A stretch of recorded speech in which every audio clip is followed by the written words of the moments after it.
हरे कृष्ण। ओम नमो भगवते वासुदेवाय। प्यारे भक्तों, आज का दिन बहुत ही पुण्यमयी और शुभ फलदायी है। ज्येष्ठ मास की 9वीं तिथि है और साथ ही आज बुधवार है, जो स्वयं भगवान श्री गणेश जी को समर्पित है।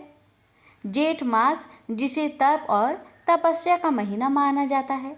और भक्तों, आज है जेठ मास का 23वां दिन। भक्तों, 9वीं तिथि जो धर्म, साधना और सिद्धि की प्रतीक मानी जाती है, विशेष रूप से 9 रूपों वाली माँ भगवती की कृपा पाने का उत्तम अवसर देती है।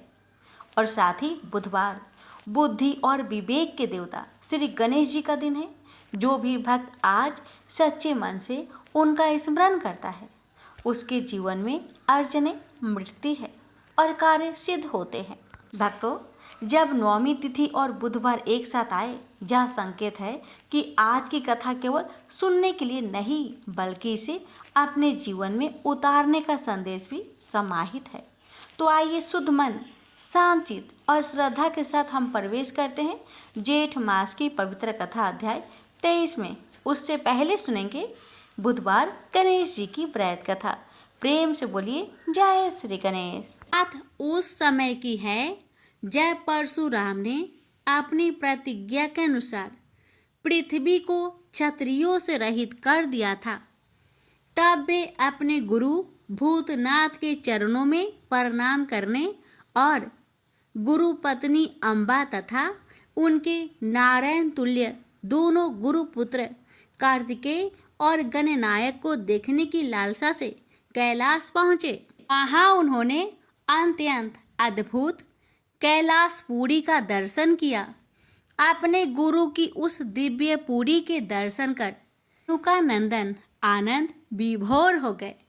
फिर उन्होंने शिव का 15 योजन ऊंचा और 4 योजन विस्तृत अत्यंत सुंदर आश्रम देखा।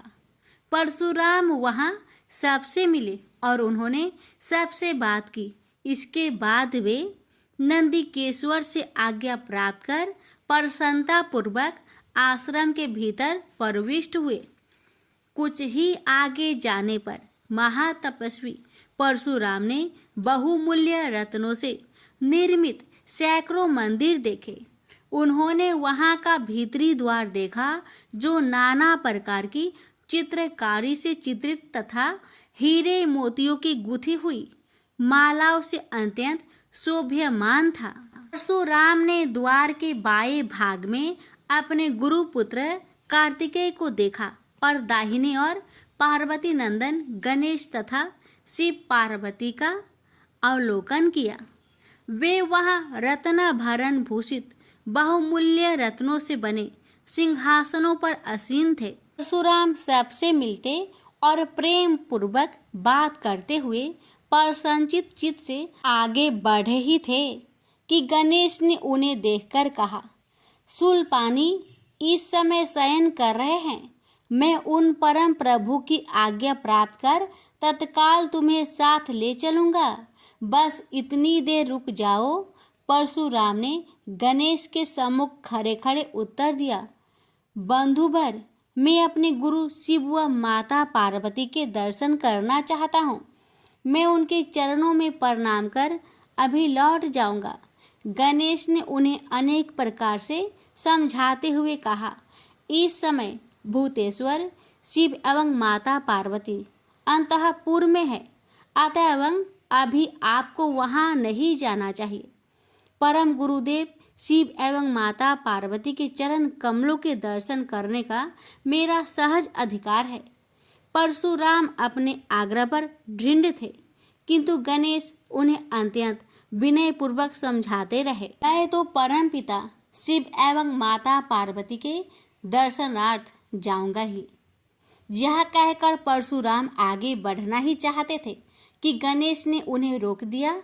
21 बार पृथ्वी को क्षत्रियों से रहित करने वाले भृगु नंदन कुपित हो गए और उनका गणेश से विवाद ही नहीं हुआ, हाथापाई भी होने लगी।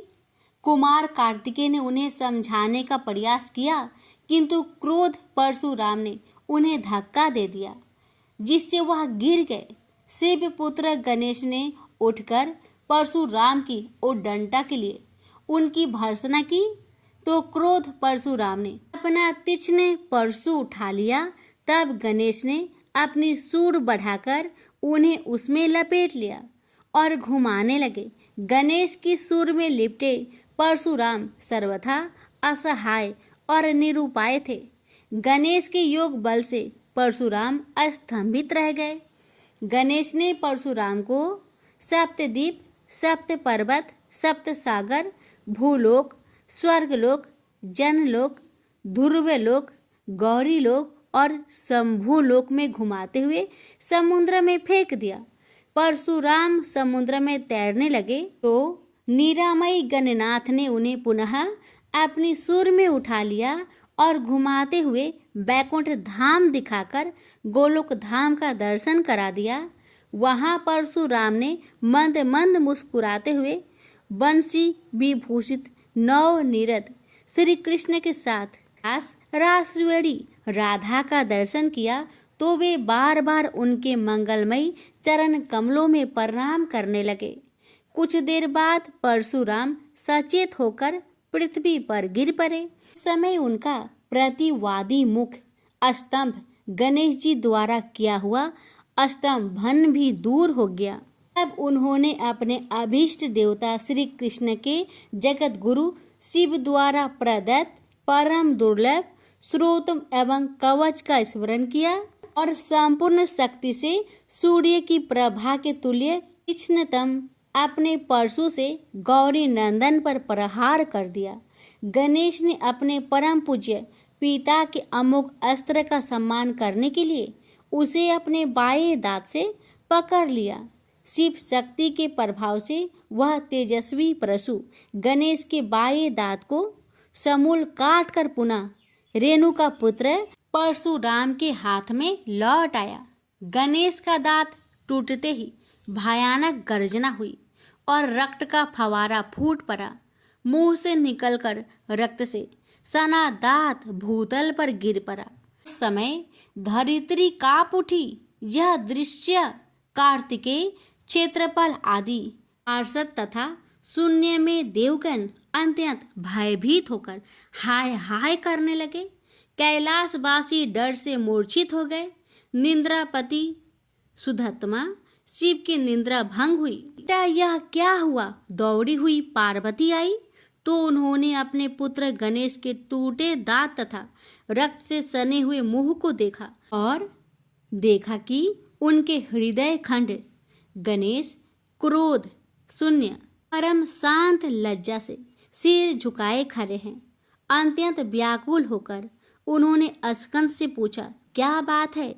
यह कैसे हुआ? स्कंद द्वारा संपूर्ण वृत्तांत सुनकर पार्वती अत्यंत क्रोध हुई और अपने प्रिय पुत्र गणेश जी को सीने से लगाकर रोती हुई शिव से बोली, मेरे पुत्र गणेश और आपके शिष्य परशुराम में किसका दोष है?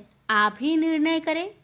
फिर माता पार्वती ने अपने सम्मुख परशुराम को शिव के प्रमोदक द्वारा चरण कमलों की निर्भयता पूर्वक सेवा करते हुए देखकर कहा, हे महाभाग राम, तुम योगियों के गुरु देवाधिदेव महादेव के शिष्य हो।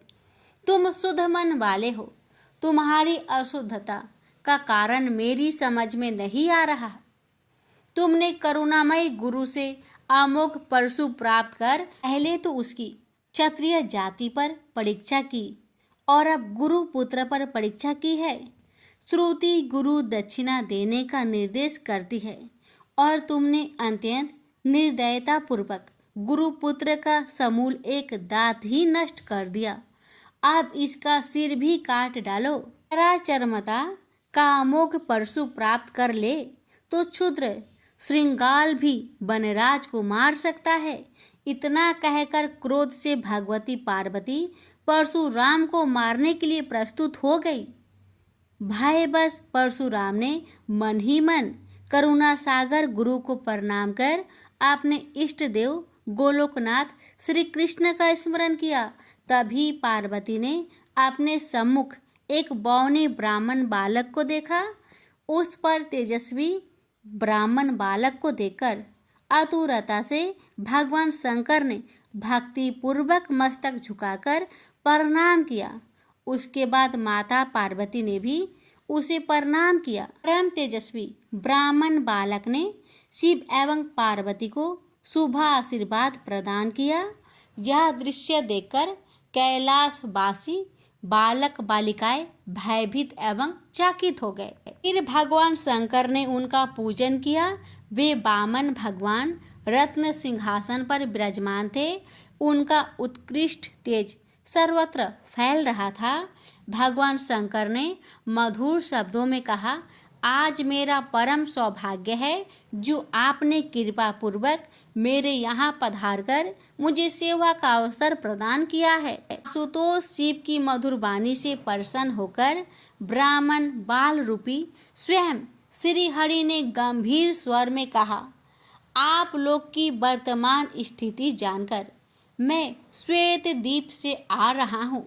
मेरे भक्तों का कभी अमंगल नहीं होता। मेरा सहस्त्रसार उनके रक्षार्थ प्रतिक्षण प्रस्तुत रहता है, किंतु गुरु के रुष्ट होने पर मैं विवश हो जाता हूँ। गुरु की अवहेलना बलवती होती है। विद्या और मंत्र प्रदान करने वाला गुरु अभिष्ट देव से 100 गुना श्रेष्ठ है। गुरु से बढ़कर कोई देवता नहीं है, पार्वती से बढ़कर कोई पतिव्रता नहीं है तथा गणेश से उत्तम कोई जितेंद्रिय नहीं है। भृगु नंदन ने गुरु पत्नी एवं गुरु पुत्र की अवहेलना कर दी है। उसी का मार्जन करने के लिए मैं यहाँ उपस्थित हुआ हूँ। श्री हरि ने भगवान शंकर के बाद भगवती पार्वती से कहा, तुम जग जननी हो। तुम्हारे लिए गणेश, कार्तिकेय और परशुराम भी पुत्र तुल्य है। इन परशुराम ने स्नेह के प्रति शिव और तुम्हारे मन में भेद नहीं है। आता एवं जो उचित समझो करो। देव बड़ा प्रबल होता है। बालकों का यह विवाद तो देव दोष से ही घटित हुआ है। तुम्हारे इस प्रिय पुत्र का एक दंत नाम वेदों में प्रसिद्ध है। फिर श्री हरि ने परशुराम से कहा, राम, तुमने क्रोधवश शिवा पुत्र गणेश का दांत तोड़कर अनुचित किया है। इस कारण तुम निश्चय ही अपराधी हो। ये सर्वशक्ति स्वरूपा पार्वती प्रकृति से परे और निर्गुण है। श्री कृष्ण भी इन्हीं की शक्ति से शक्तिशाली हुए हैं। ये समस्त देवताओं की जननी है। तुम इनकी स्तुति कर इन्हें संतुष्ट करो। इतना कहकर श्री हरि बैकुंठ के लिए प्रस्थान कर गए।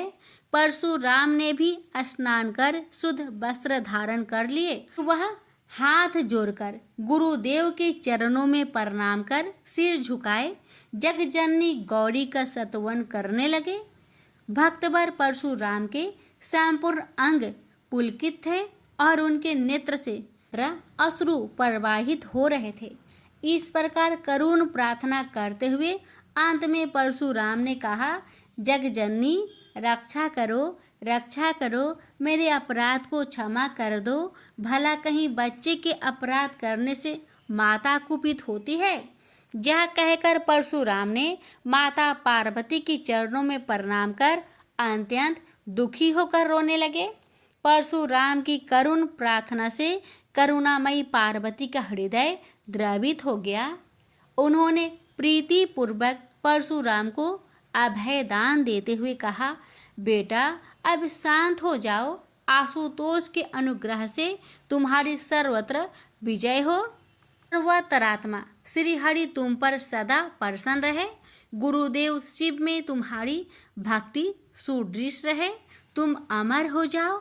इसी प्रकार दयामयी पार्वती ने परशुराम को आशीर्वाद दिया और वे अपने अंतपुर में चली गई। उस समय वहां श्री भगवान के मंगल नाम का उच्च घोष होने लगा। फिर परशुराम ने एक दंत गणेश का स्तवन किया और गंधे, पुष्प, धूप, दीप एवं तुलसी रहित नैवेद्य आदि से लंबोदर की विधि पूर्वक पूजा की। परशुराम ने भक्ति भाव से भाई गणेश को संतुष्ट कर माता पार्वती एवं कृपा सिंधु त्रिलोचन के चरणों में प्रणाम किया।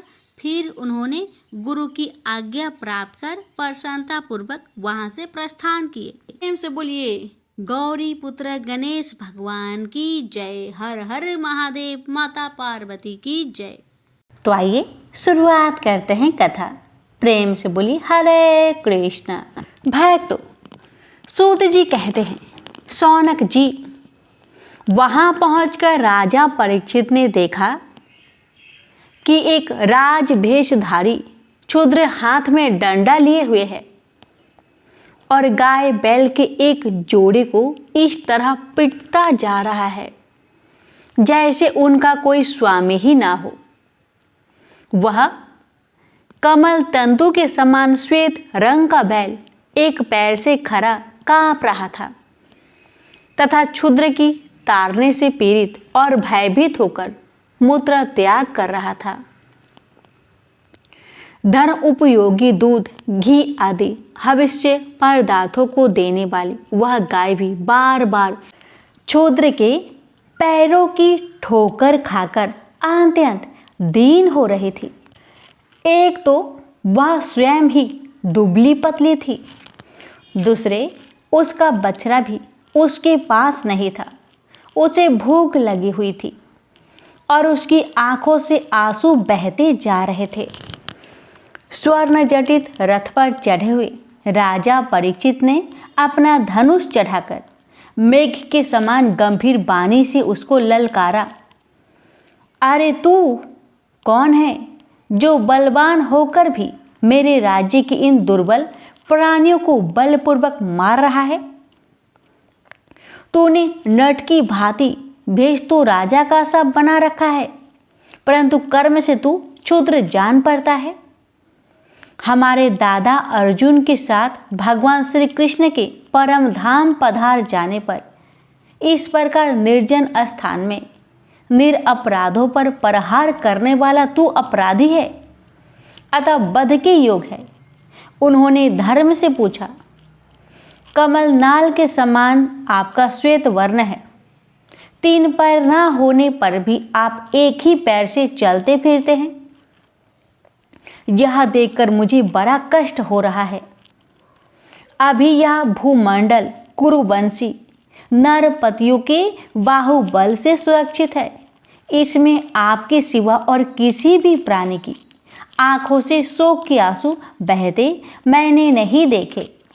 धेनु पुत्र, अब आप शोक ना करें, इस क्षुद्र से निर्भय हो जाए। गौ माता, मैं दुष्ट को दंड देने वाला हूँ, अब आप रोइए नहीं, आपका कल्याण हो। देवी, जिस राजा के राज्य में दुष्टों के उपद्रव से सारी प्रजा त्रस्त रहती है, उस मत वाले राजा की कृति, आयु, ऐश्वर्य और परलोक नष्ट हो जाते हैं।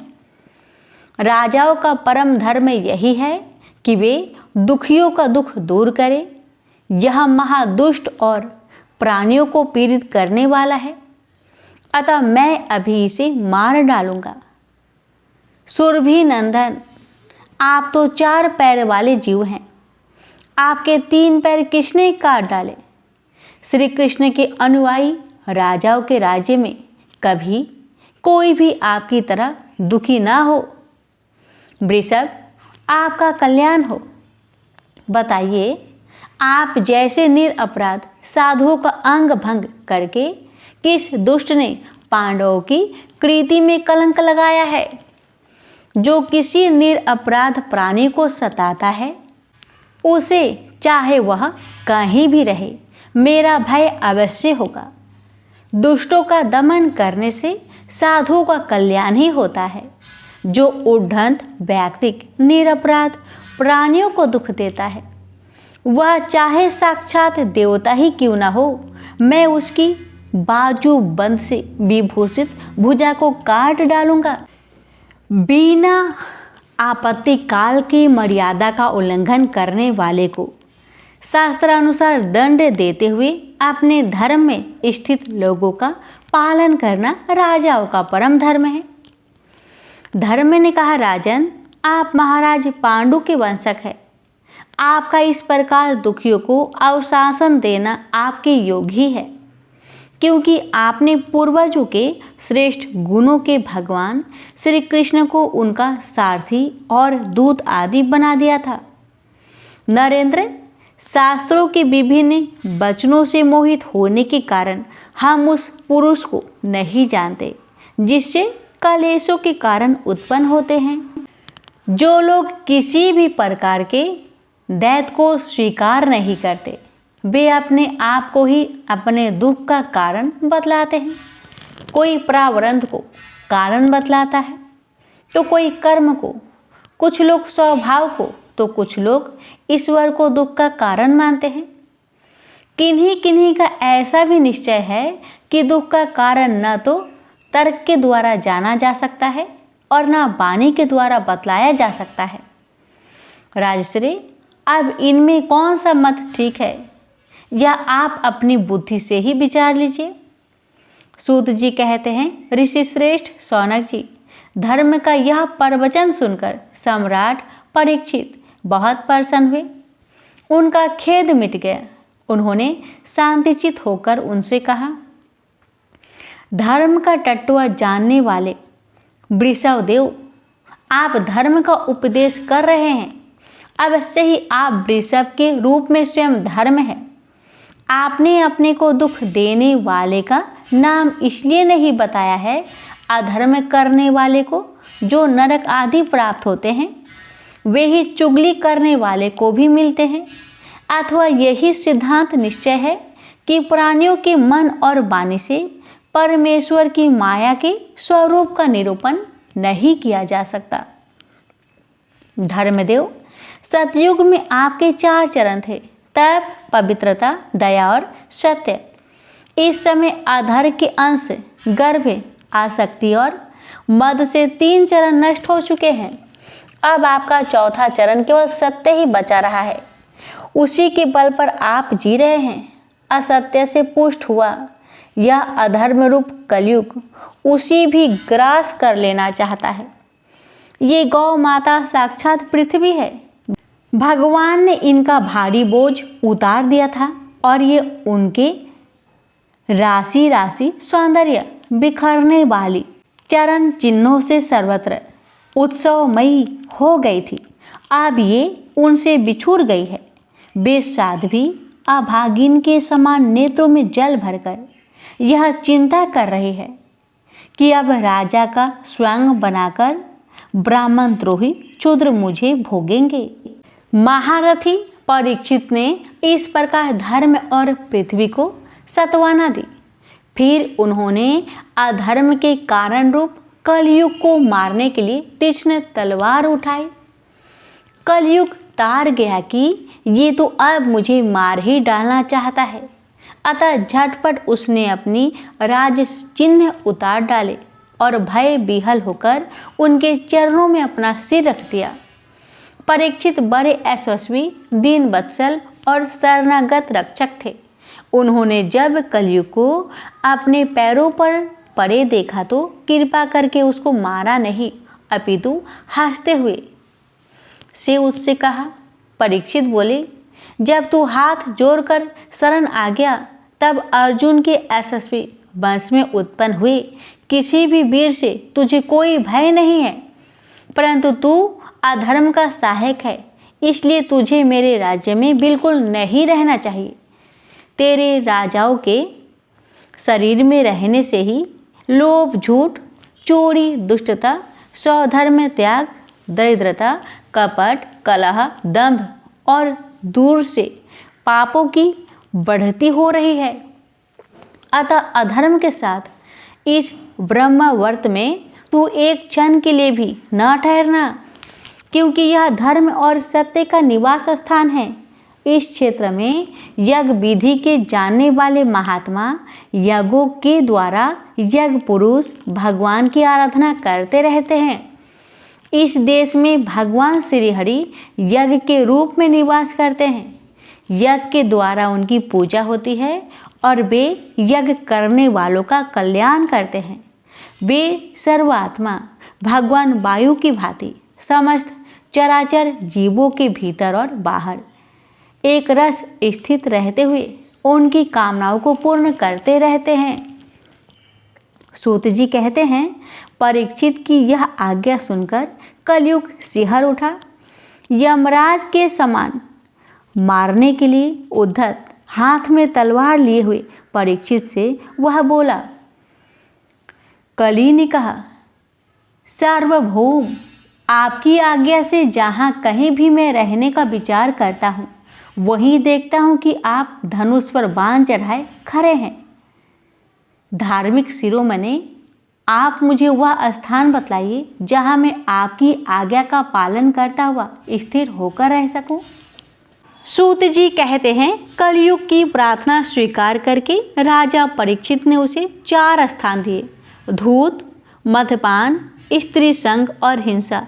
इन स्थानों में क्रमशः असत्य, मद, आसक्ति और निर्दयता, ये 4 प्रकार के अधर्म निवास करते हैं। उसने और भी स्थान मांगे, तब समर्थ परीक्षित ने उसे रहने के लिए एक और स्थान, स्वर्ण, धन दिया। इस प्रकार कलयुग के 5 स्थान हो गए। झूठ, मद, काम, बैर और रजोगुण। परीक्षित के दिए हुए इन्हीं 5 स्थानों में अधर्म का मूल कारण कली उनकी आज्ञाओं का पालन करता हुआ निवास करने लगा। इसलिए आत्म कल्याणकामी पुरुष को इन 5 स्थानों का सेवन कभी नहीं करना चाहिए। धार्मिक राजा, प्रजा वर्ग के लौकिक नेता और धर्मों उपदेष्टा गुरुओं को तो बड़ी सावधानी से इनका त्याग करना चाहिए।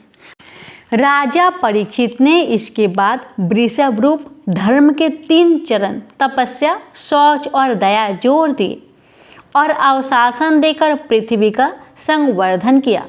वे ही महाराजा परीक्षित इस समय अपने राज सिंहासन पर, जिसे उनके पितामह महाराज युधिष्ठिर ने वन में जाते समय उन्हें दिया था, वह विराजमान है।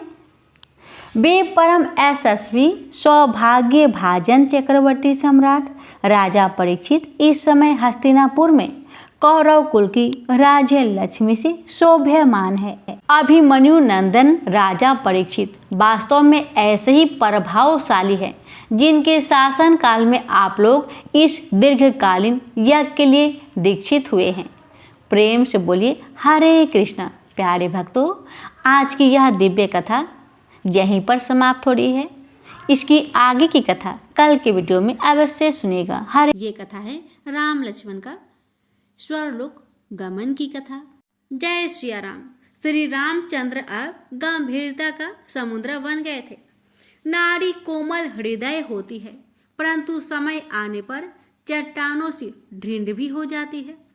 सीता ने यह सिद्ध कर दिया था। जब श्री राम ने उनका परित्याग किया तो परित्यक्त जीवन जीते सीता जी ने भी निश्चय कर लिया था कि अब कभी प्रभु श्री राम उनका मुख न देख पाएंगे।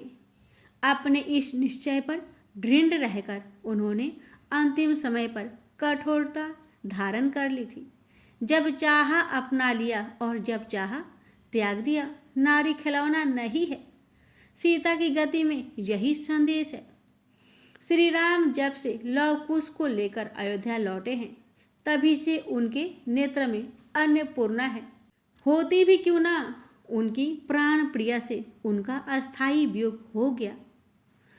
अब संसार उनके लिए नीरस हो गया था। उन्हें भी प्रस्थान करना था। भूलोक पर मनुज रूप में आने के सभी उद्देश्य पूरे हो गए थे। देव, दानव और मानव सभी का हित तो हो गया था। अतः अब स्वलोक गमन होना ही श्रेष्ठ था।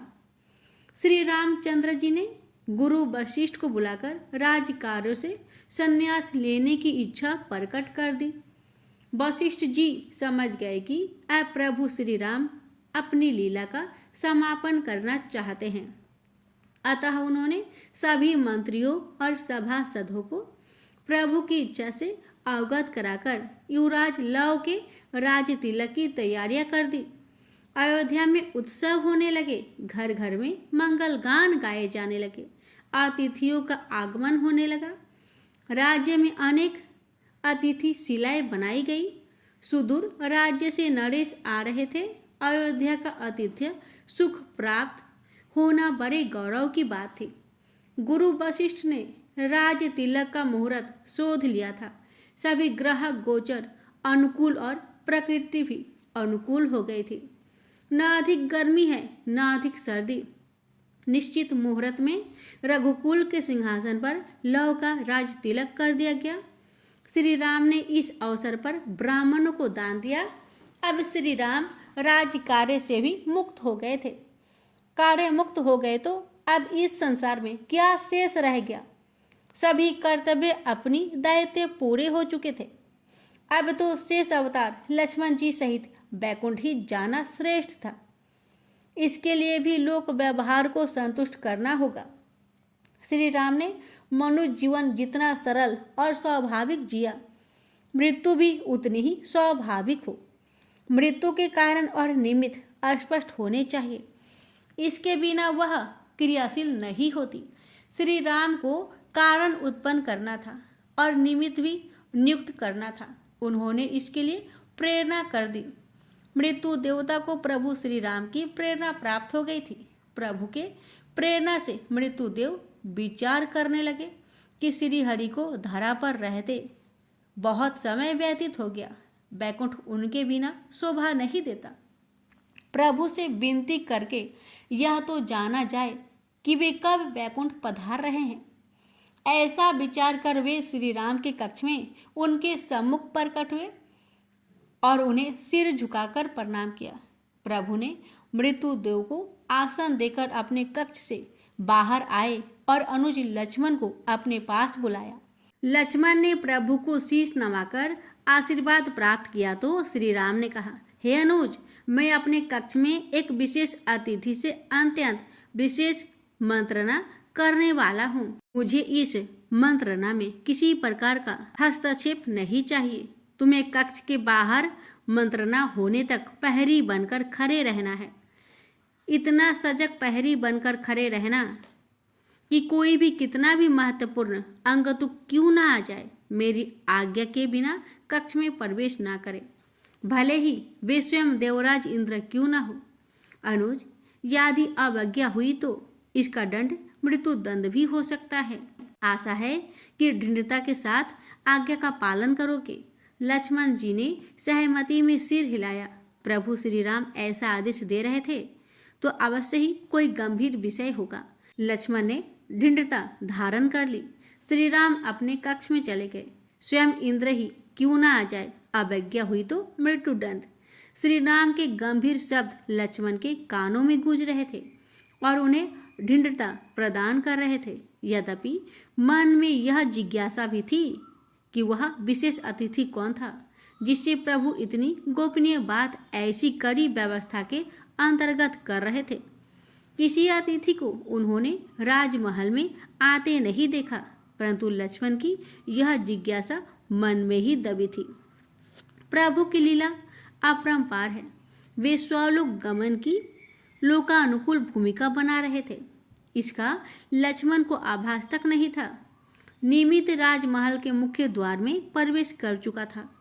मुनि समाज में विख्यात महाक्रोधी मुनि दुर्वासा अयोध्या से निकलते हुए जा रहे थे तो हृदय में प्रभु श्री राम के दर्शन की प्रेरणा हुई। बस कुछ सोचकर विचार करते हुए मुनि दुर्वासा राजमहल की ओर चल पड़े। प्रभु श्री राम ने उन्हें निमित्त चुना था। अत्यंत क्रोधी मुनि दुर्वासा के हृदय में प्रभु के दर्शन की इच्छा प्रबलतम होती जा रही थी। जब मुनि दुर्वासा राजमहल के मुख्य द्वार पर पहुंचे तो उन्हें देखते ही द्वारपाल दंडवत हो गए। जरा सी भूल हुई कि मुनिवर ने श्राप दिया, ऐसे ही क्रोधी थे मुनि। दुर्वासा सारे संसार में उनका क्रोध विख्यात था। प्राय लोग उनके सम्मुख आने से कतराते थे। सम्मुख पड़ने पर तब तक मन ही मन भयाकुल रहते थे जब तक मुनिवर प्रेम पूर्वक विदा न हो जाते थे। अयोध्या में मुनि दुर्वासा के प्रवेश करते ही सन्नाटा सा पसर गया। जो भी उनके सामने पड़ता वही दंडवत हो जाता। मुनिवर तो किसी की ओर देखते भी नहीं, क्योंकि हृदय में प्रभु दर्शन की इच्छा के अतिरिक्त अब कोई विषय ही न उठ रहा था। कौन सम्मान कर रहा था, कौन नहीं, अब वे ये सब नहीं देख रहे थे। पहाड़ी बने लक्ष्मण जी ने मुनि दुर्वासा को आते देखा तो हृदय शंकाओं से भर उठा। हे देव, इस समय महामुनि का आगमन शुभ नहीं है। आशंकित मन के साथ उन्होंने मुनिवर को साष्टांग प्रणाम किया। मुनि ने प्रेम पूर्वक आशीर्वाद दिया। उनके नेत्रों में अनुराग था तो लक्ष्मण का भय जाता रहा। मुनि दुर्वासा लक्ष्मण से बोले, हे लक्ष्मण, महाराज को हमारे आगमन की सूचना शीघ्र दो, हमारे पास समय का घोर अभाव है। लक्ष्मण ने हाथ जोड़ दिए, हे मुनिवर, हे कृपालु, इस समय प्रभु विशेष अतिथि के साथ अत्यंत विशेष मंत्रणा में व्यस्त है और मुझे आज्ञा है कि मैं किसी को न जाने दूं। आप तनिक प्रतीक्षा करें। मुनि दुर्वासा की भ्रुकुटी टेढ़ी हो गई। प्रतीक्षा? हम प्रतीक्षा करें? दुर्वासा किसी की प्रतीक्षा नहीं कर सकते। देवता भी उन्हें प्रतीक्षा नहीं करा सकते। ऐसा अभिमान कि दुर्वासा को तुच्छ समझ लिया। हमसे भी विशेष अतिथि कौन होगा? लक्ष्मण, हमारे क्रोध को जागृत ना करो, अति शीघ्र जाकर महाराज को सूचना दो। लक्ष्मण ने मुनिवर के चरण पकड़ लिए। हे मुनिश्रेष्ठ, आप क्रोधित ना हो, मेरी कठिनाई को समझने की कृपा करें। मैं आज्ञा का उल्लंघन नहीं कर सकता। दुर्वासा ने आंखें ततेरी, उल्लंघन नहीं कर सकता? कर तो रहा है। ऋषि आज्ञा का उल्लंघन, यह साधु का अपमान है, तिरस्कार है। यह राजमद का अभिमान है, यह प्रभुताई का अहंकार है। दुर्वासा के लिए असहनीय है। राज आज्ञा के उल्लंघन का दंड सरल हो सकता है, किंतु मुनि की आज्ञा के उल्लंघन का दंड तो सर्वनाश करेगा। लक्ष्मण, अंतिम चेतावनी देता हूँ, तत्काल हमारी संतुष्टि करो, अन्यथा हम अयोध्या का सर्वनाश कर देंगे। हमारे तप के प्रभाव को गौण समझने की भूल ना करो, हम श्री राम को ही श्राप दे देंगे। लक्ष्मण भय से कांप उठे। मुनि ने अपने कमंडल में हाथ डाल दिए थे। एक और श्री राम के द्वारा मृत्यु दंड और दूसरी ओर महाक्रोधी महर्षि द्वारा सर्वनाश। हे देव, यह क्या दुविधा उत्पन्न कर दी। प्रभु के आदेश का मर्म अब लक्ष्मण की समझ में आया। स्वयं इंद्र भी आ जाए तो भी प्रवेश नहीं करने देना, इतना गंभीर आदेश अकारण कैसे हो सकता था। श्री राम के प्रत्येक व्यवहार में रहस्य था, संदेश था। दुर्वासा मुनि क्रोध से कांप रहे थे और लक्ष्मण भय से। क्या करे, दिमाग कूंद हो गया था। वे निर्णय नहीं कर पा रहे थे कि क्या करे। लक्ष्मण, हमारे धैर्य की बहुत परीक्षा हो गई, अब परिणाम भुगतने को तैयार हो जाओ। मैं महर्षि दुर्वासा अभिमानी राजा राम को क्षमा मुनिवर क्षमा। आपकी आज्ञा का पालन होगा। लक्ष्मण अपने प्राण के मोह के कारण प्रभु श्री राम का अहित कैसे होने दे सकता है। प्रभु मृत्यु दंड भी देंगे तो वह मोक्ष के समान होगा, प्रभु का आशीर्वाद होगा। आप तनिक ठहरिए। दुर्वासा ने हाथ कमंडल से बाहर निकाल लिया और विजयी मुद्रा में मुस्कुराए। उनके विरुद्ध जाने का साहस कौन कर सकता था। अखिल ब्रह्मांड में दुर्वासा की आज्ञा का उल्लंघन कोई नहीं कर सकता था। लक्ष्मण ने उन्हें भी परशुराम समझ लिया क्या? यह तपोबली दुर्वासा थे जिनके समक्ष श्री हरि भी नत होते थे। लक्ष्मण अपना बलिदान देने को तत्पर थे। प्रभु हित में तो प्राण भी चले जाए तो भी संकोच ना करेंगे। प्रभु को और नियति को यही स्वीकार था, अन्यथा ऐसी कठिन दुविधा उत्पन्न ही नहीं होती। मुनि दुर्वासा का ऐसा कठिन समय में आगमन प्रभु की प्रेरणा के बिना नहीं हो सकता। आश्चर्य, कुछ ही क्षणों में मुनि अनुराग भरी मुद्रा में आ गए और अब उनका क्रोध न जाने कहाँ उड़न छू हो गया था। यह सब प्रभु की प्रेरणा ही तो थी। यही सब प्रभु की इच्छा के बिना नहीं हो सकता। अतः कैसा सोच विचार। लक्ष्मण ने धीरे धीरे कक्ष के कपाट खोल दिए। सामने बैठे हुए मृत्यु देव की दृष्टि उन पर पड़ी और वे तुरंत ही अंतर्ध्यान हो गए। श्री राम ने लक्ष्मण को देखा तो उनके नेत्र रक्तिम हो गए। अनुज, तुमने हमारी अवज्ञा की। श्री राम ने लक्ष्मण से कहा, हमारी चेतावनी को तुच्छ समझा। हमने कहा था कि अवज्ञा हुई तो दंड मृत्यु दंड भी हो सकता है। लक्ष्मण, तुमने आज राम को संकट में डाल दिया। मैं वचनहार नहीं हो सकता, परंतु कैसे तुम्हें मृत्यु दंड दे दूं?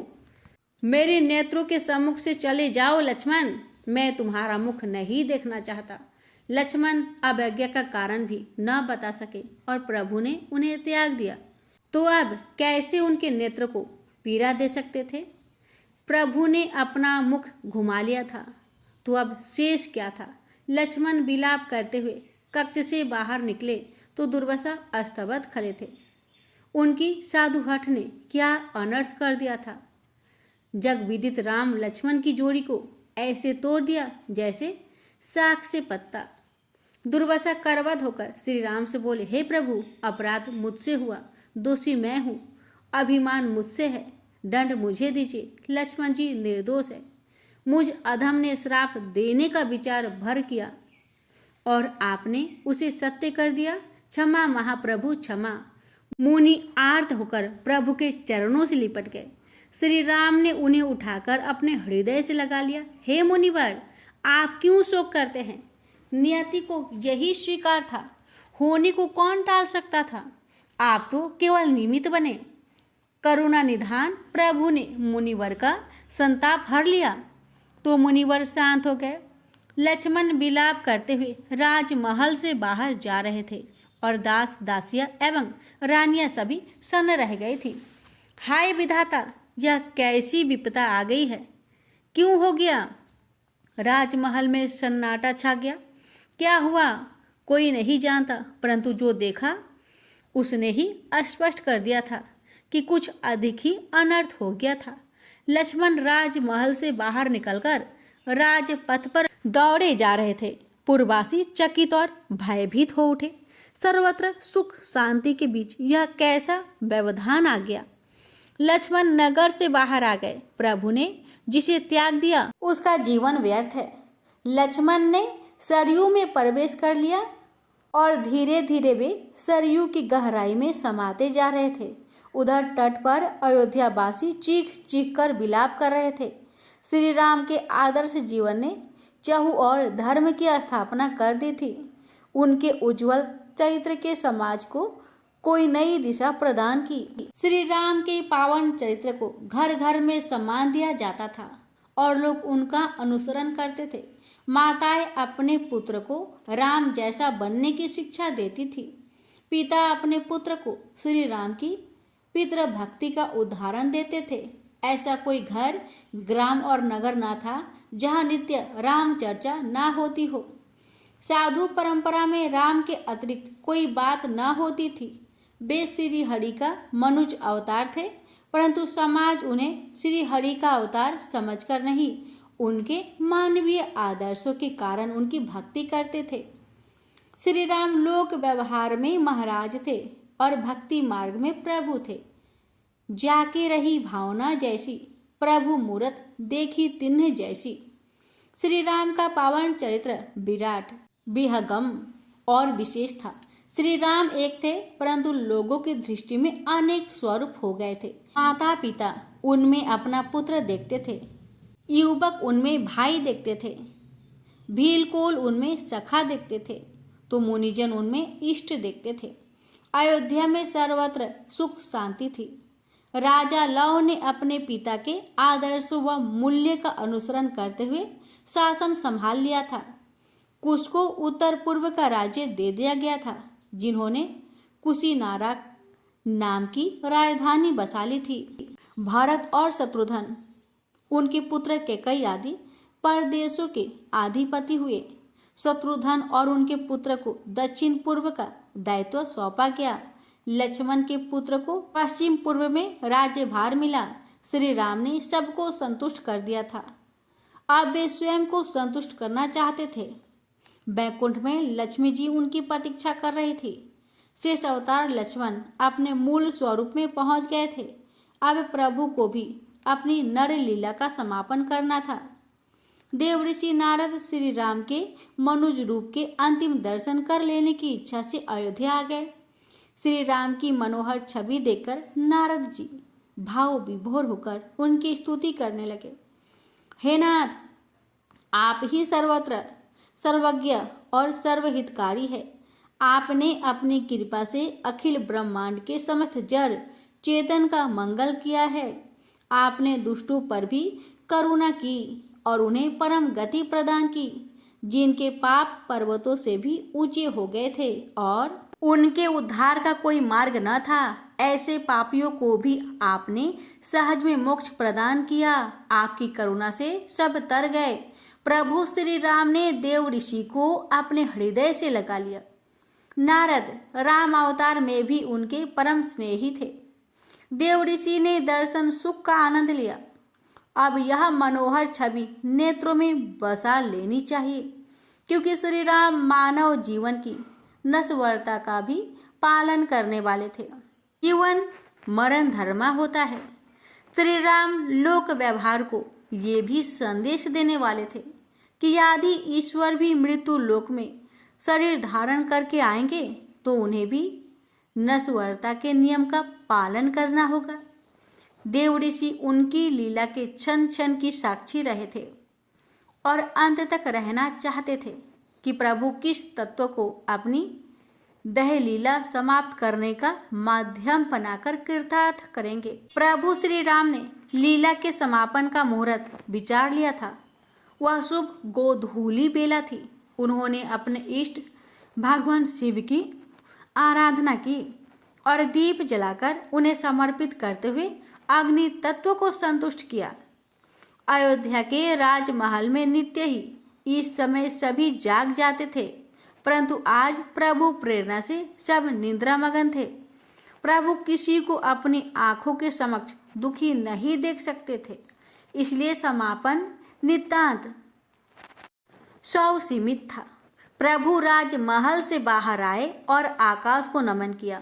वे राजपथ पर आ गए और एक बार राजमहल को निहारा। श्री राम को अपनी जन्मभूमि अयोध्या बैकुंठ से अधिक प्रिय थी। वे नियम से बंधे थे तो उसे त्याग रहे थे।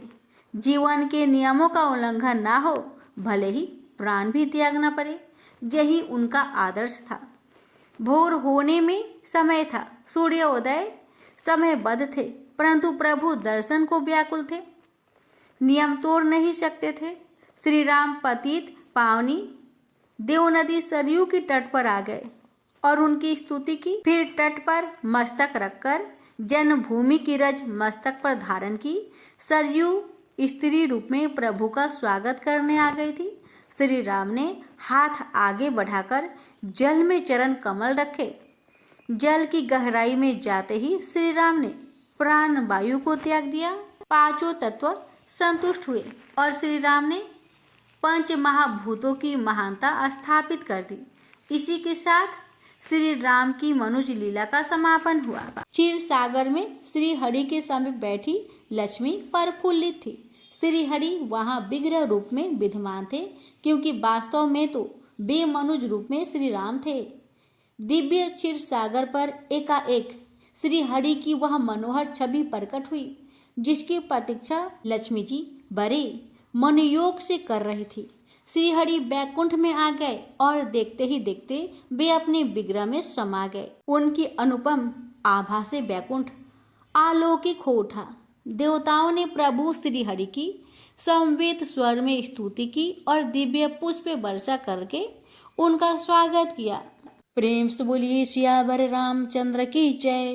प्यारे भक्तों, अब तक हम सब ने भगवान श्री राम की दिव्य कथा को सुना और समझा। रामायण का हर संदेश हमारे जीवन को मार्गदर्शन देता है। भगवान श्री राम के आदर्शों का अनुसरण करना हमें जीवन में शांति और सुख की ओर मार्गदर्शन कराता है। हे भगवान, हे माता सीता, हे पवन पुत्र हनुमान, यदि इस कथा के दौरान किसी भी प्रकार की गलती या त्रुटि हुई हो तो मैं उसके लिए क्षमा प्रार्थी हूँ। मेरी कोशिश सिर्फ इस कथा को दिल से आप तक पहुँचाने की रही है। भगवान श्री राम के संदेश को मैं समझने और साझा करने की कोशिश कर रही हूँ, लेकिन यदि कोई गलती हुई हो तो कृपया मुझे क्षमा करें। प्यारे भक्तों, आप सभी का हृदय से धन्यवाद करती हूँ जिन्होंने इस कथा को सुना और हमारे साथ दिया। भगवान श्री राम हम सभी पर अपनी कृपा सदा बनाए रखे। प्रेम से बोलिए जय सिया राम।